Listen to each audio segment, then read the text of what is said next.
இப்படி குழந்தைங்க குடிக்கிற பால்ல இருந்து பருப்புல இருந்து அரிசி விலை, எண்ணெய் விலை, சிலிண்டர் விலை, பெட்ரோல், காய்கறி, பத்தாவதுக்கு சொத்து வரி, வீட்டு வரின்னு எல்லாத்தையும் ஏத்தி வச்சுட்டு இன்னமும் அந்த 1000 ரூபாய் மாசம் வருமானு ஏக்கத்தோட என் மக்களை காக்க வச்சிருக்கீங்கல்ல. இதுதான் உங்களோட சாதனை. நாங்க ஆர்ப்பாட்டம் சொன்னவனே அடுத்த நாள் அதிகாரிகள் போன் பண்ணி கொஞ்சம் வெயிட் பண்ணுங்க, ஒரே நாள்ல முடிச்சிடறோம். நான் நம்பல ஒரு நாள் எப்படி முடிப்பாங்க, ஒரு மாசம் முடியாத வேலையை ஒரு நாள்ல முடிச்சிருவாங்களான்னு பார்த்தா ஒரு நாளையே முடிச்சுட்டாங்க.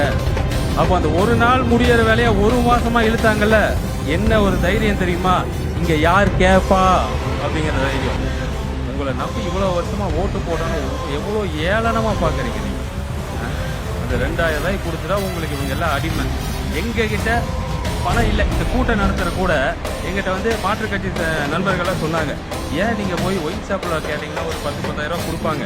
நம்ம பகுதியில கிட்டத்தட்ட ஒரு 20-30 ஒயின் ஷாப் இருக்கு. அது போக இந்த கல்குவாரியை கேட்டீங்கன்னா அவங்க கொஞ்சம் பணம் கொடுப்பாங்க. இந்த பணத்தை வாங்கிட்டு 2026 நாங்க ஜெயிச்சிருவோம், அவங்ககிட்ட போய் இப்படி கை கட்டி நிக்கிறக்கா? அதுக்கா நாங்க அதுக்கு வரலையே. என் தலைவர் சொல்லியிருக்கிறாரு, நான் ஊழல் பண்ண வரல,